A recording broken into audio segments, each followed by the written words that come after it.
नमस्कार, मैं संजय शाश्वत। आज हमारे साथ आईना न्यूज नेटवर्क में उपस्थित है नागेश्वर दास, लाफिंग बुद्धा, इसी नाम से मशहूर।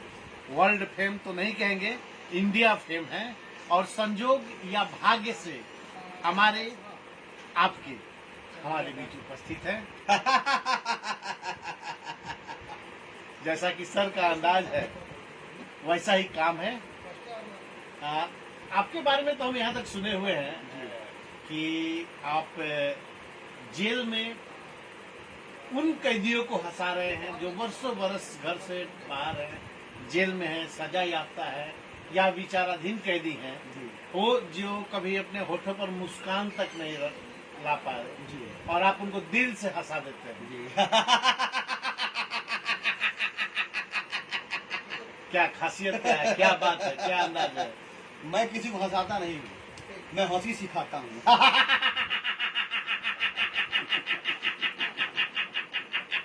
हंसाने के लिए मैक्सिमम होता है कि लोग हास्य व्यंग करता है, कोई चुटकुला करता है। मैं ऐसा कोई कृत्य नहीं करता जिससे आपको हंसी आए। मैं आपको हंसी सिखा देता हूँ कि जब आप चाहें तब आप हंस के टेंशन मुक्त हो जाए।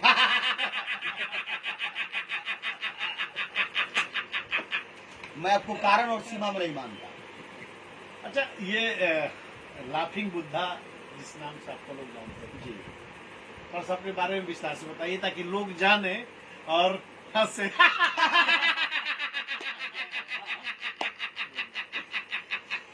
लाफिंग बुद्धा जिसका स्टेचू लोग अपने घरों में रखता है सुख समृद्धि के लिए, वो लाफिंग बुद्धा का जन्म 1000 साल पहले जापान में हुआ था।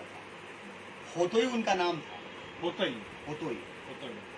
और वो भगवान गौतम बुद्ध के अनन्य शरण शिष्य थे। आधी उम्र बीतने के बाद जब उनको ध्यान के समय में जब उनको आत्म साक्षात्कार जब हुआ तो लगे जोर जोर से हंस रहे हमारी तरफ।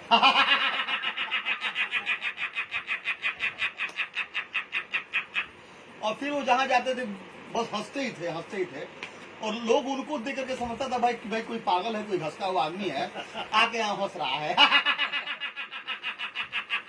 तो लोगों को हंसने के लिए एक मूर्ख आदमी चाहिए जिसपे वो हंस सके। लोगों को हंसने के लिए एक मूर्ख आदमी चाहिए जिसपे वो हंस सके। तो लोग उनको मूर्ख समझता था और मूर्ख बन के ही रहते थे।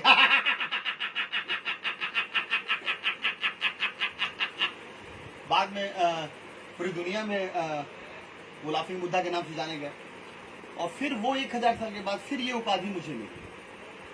हम बचपन से ही हमारे घर के हमारे माता पिता कहते हैं कि तू जब जन्म लिया तब तू हंसता ही था। तू हमको हमारे घर वाले इसलिए मारते थे पीटते थे कि मैं रोता नहीं था, मैं हंसता ही था। अरे कभी रो भी लिया कर।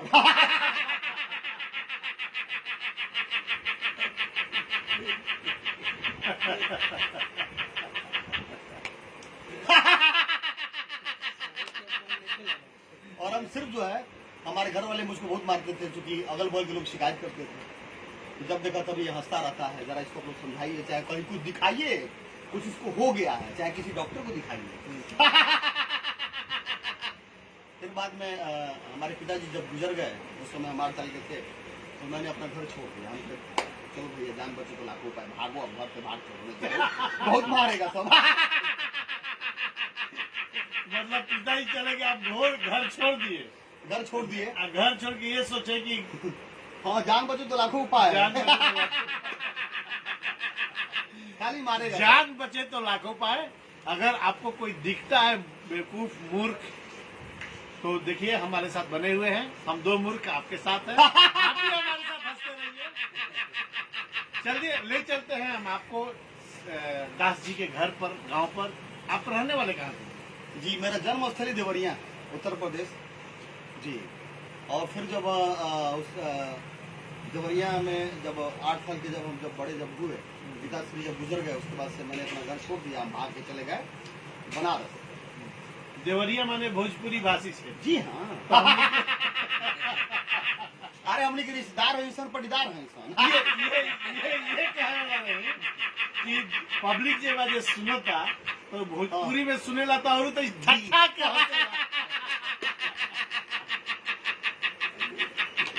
फिर का बेलदास जी ओकरा बाद देवरिया फिर से ओकरे बाद फिर हम भाग गए का कहल जाला बनारस, वो जे कबीर मठ में रहनी, कबीर चौरा लगभग 2 साल।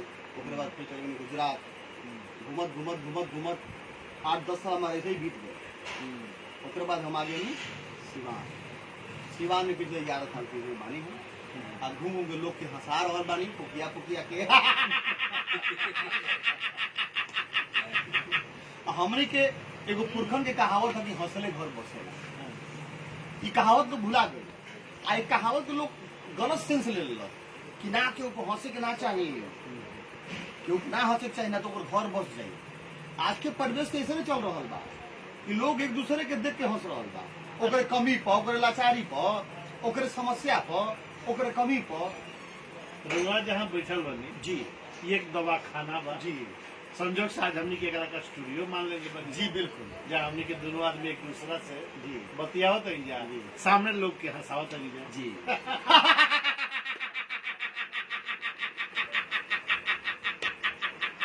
अगर आप नहीं चाहते हैं देखना दवा खाना तो चालू कीजिए हंसना।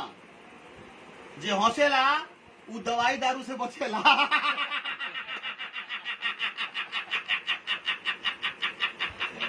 मतलब कि जितना दवाई देख रहा बनी, सीरीज देखा था नहीं, इंजेक्शन देखा था, लेकिन छुटकारा मिली, हंसत रही, हंसावत रही। और आई अभी और कुछ हम बताई रुआ से आरा जेल में भी रुआ आज रही जी आज ना सोमवार के सोमवार का जी का अनुभव भाई? बहुत बढ़िया अनुभव। और अबेल ले तो लगभग 54-55 को जेल हम घूम आयल बानी अपने बिहार के। और अनुभव ये भइल कि हम ही देख रहा बानी कि भारत के जवानी जो जेल में कट रहा बा। जेल में सबसे ज्यादा अगर कोई है तो वो युवा वर्ग है। और ये मुझको देख के मुझे बहुत कष्ट होता है और इसीलिए मैंने ठाना है कि इन युवाओं को बदलना है। जब जेल में जब इनकी जब जवानी कटेगी तो फिर ये क्या निर्माण करेंगे अपना और अपने देश का। दास जी एक चीज हम देख रहे हैं कि हमारी युवा पीढ़ी जो है अभी बहुत त्रस्त है जी बेरोजगारी से त्रस्त है। जी कोरोना काल में पढ़ाई नहीं हुई, जी सारा सिस्टम एकदम ठप है, उससे ये त्रस्त है। ये काफी गमगीन है जी। तो इनको कुछ दीजिए। गमगीन इसलिए है कि देखिए आज जो भी मतलब युवा पीढ़ी जो है वो शिक्षा जो भी ग्रहण कर रहे हैं कहीं ना कहीं उनके दिमाग में ये चल रहा है कि हम नौकरी करेंगे। वो नौकरी करने के लिए, नौकरी लेने के लिए वो शिक्षा ग्रहण कर रहे हैं, शिक्षित होने के लिए नहीं कि हम शिक्षित हो जाएंगे तो समाज में बोलने चलने लायक हो जाएंगे, कुछ करने लायक हो जाएंगे। जब तक ये मानसिकता उनका नहीं निकलेगा कि हम नौकर बनेंगे तब तक तो बेरोजगारी रहेगी और वो तनाव में रहेंगे, और टेंशन में वो रहेंगे। तनाव और टेंशन में रहेंगे। और तो जब तनाव टेंशन में रहेंगे तो फिर वो नशे के शिकार हो जाएंगे, किसी का बात बर्दाश्त नहीं कर पाएंगे। हमारे पुरखों ने कहा कि हौसले घर बसेला। एक छोटा सा सवाल आपसे, आप जिस वक्त खुश हो, प्रसन्न हो, उस समय अगर कोई गलती भी करे तो आप क्या करते हैं? क्षमा करते हैं। क्षमा कर दो, जाहिर सी बात है। सोता होता है। क्योंकि इंसान जिस समय खुश होता है, प्रसन्न रहता है, उस समय वो क्षमाशील रहता है, बातों को इग्नोर करने की शक्ति उसमें बढ़ जाती है। आज हम खुश रहना छोड़ दिए, आज हम गंभीरता को धारण कर लिए। आए हम इतना पढ़ लिखल बानी, हौसला तो लोग का घसक गए बड़ा काई। कहने का मतलब है कि आप हंसिए, खुश रहिए, मस्त रहिए, तो सामने वाले की गलती भी आप हंसी में टाल देंगे। जी। और जब आप हंसी में टालेंगे तो आपको किसी प्रकार का तनाव नहीं रहेगा, तनाव नहीं। टेंशन नहीं रहेगा। आप शिक्षा लीजिए शिक्षित होने के लिए, न कि रोजगार के लिए, नौकरी के लिए, न कि डिग्री के लिए। न कि डिग्री के लिए। डिग्री तापमान में होती है और बुखार में होती है। जेल के अंदर के ऐसी कोई बातें जो आपको टच की हुई हो, बस जो यही आप बातें- लोगों को बताना चाहिए। बस यही बातें बस टच की हैं कि हमारे देश की जवानी, हमारे देश की युवा मतलब पीढ़ी जो है वो ज्यादातर जेल में है। ज्यादातर वो इसलिए है कि आज बात बात पे लोग मार झगड़े कर लेते हैं। बात बात पे आप देखे होंगे बसों में, ट्रेनों में महज एक सीट के लिए लोग झगड़ा कर लेता है।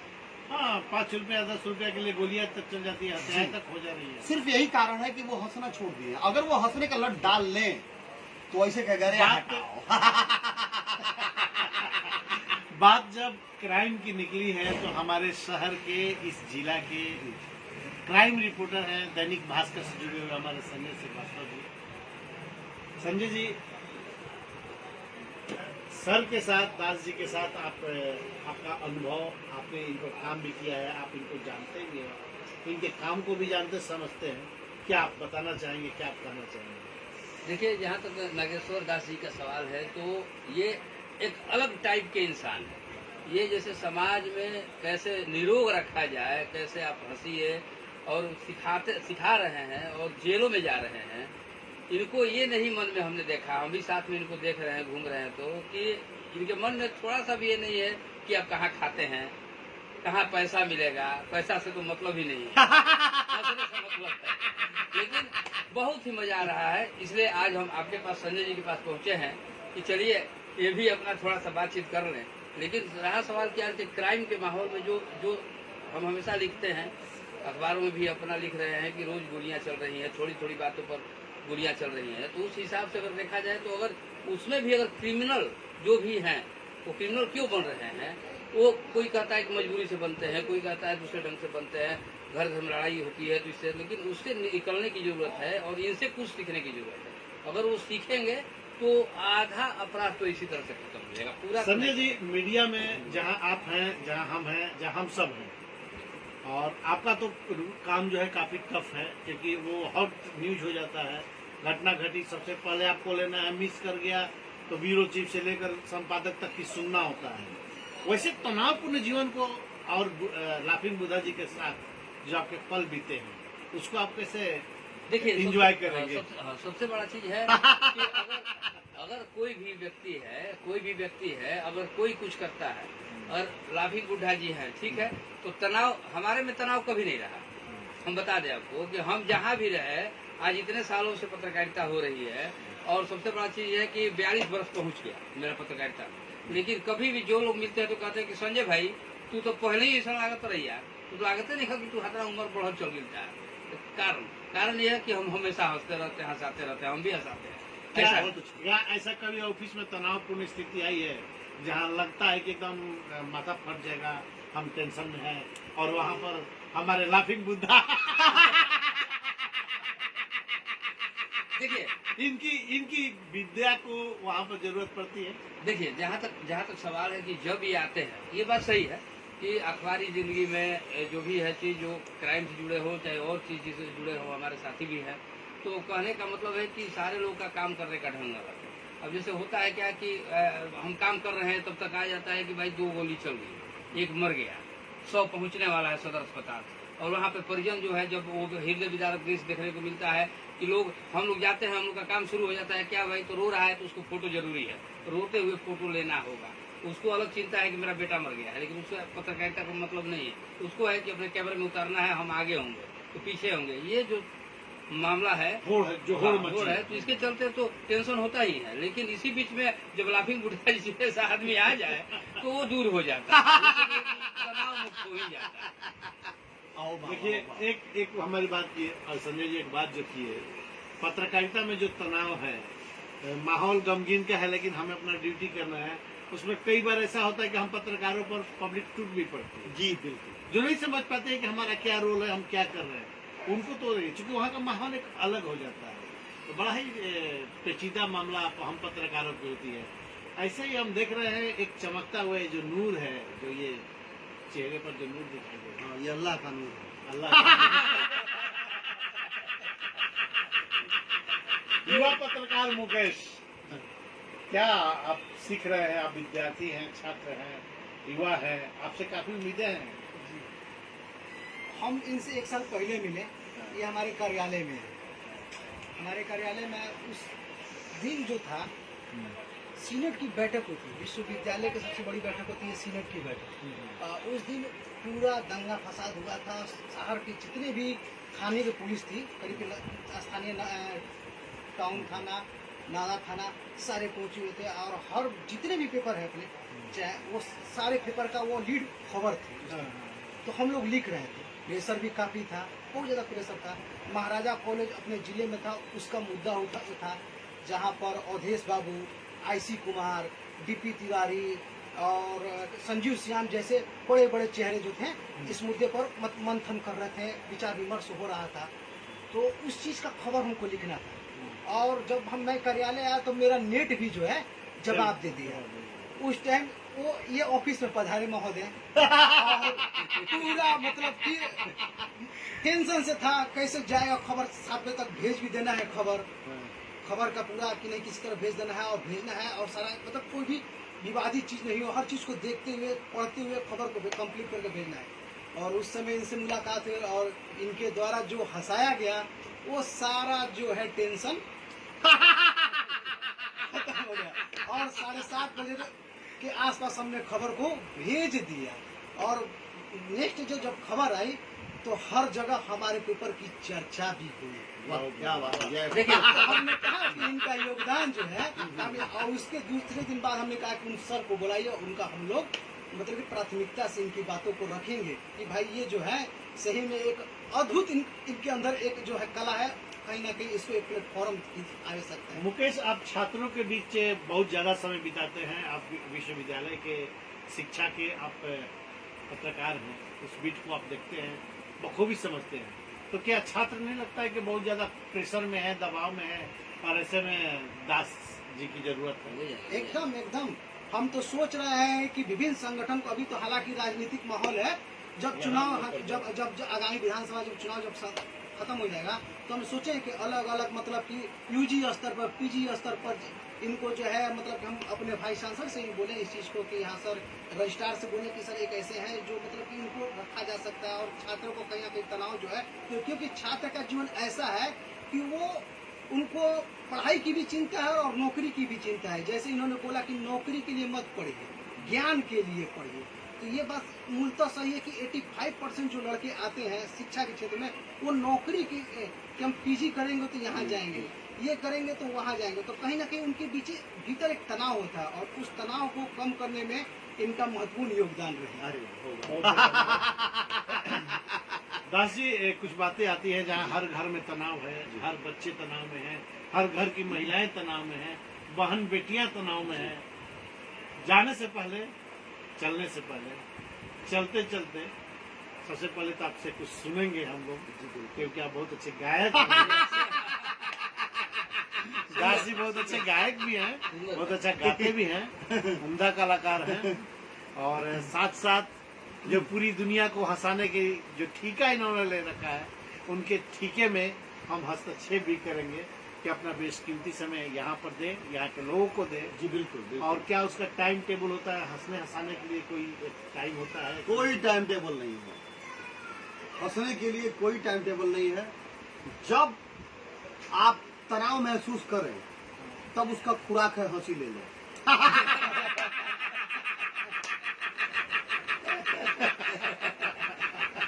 इसका मतलब है जी, इसका मतलब है कि मन में हंसना है या फिर नहीं, बाहर मन में क्या हंसना है? मन में नहीं हंसना है, मन में खा सकते खुल हैं के क्या? हंसना है। मन में अगर भोजन अगर देख के खा सकते हैं क्या? हो सकता है क्या?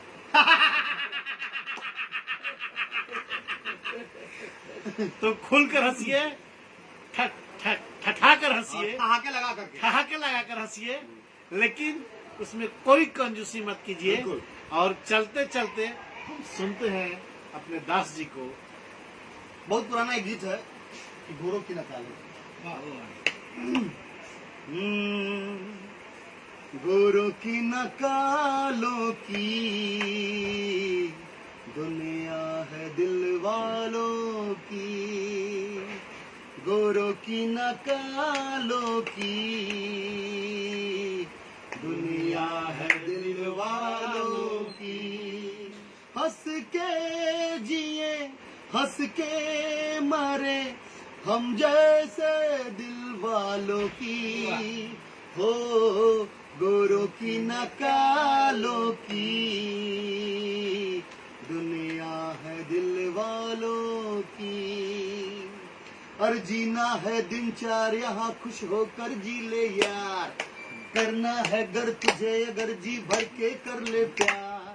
जीना है दिन चार यहाँ खुश होकर जी ले यार, करना है गर तुझे अगर जी भर के कर ले प्यार। क्या तेरा क्या मेरा भुला दे मेरे यार, क्या तेरा क्या मेरा भुला दे मेरे की न कालों की दुनिया है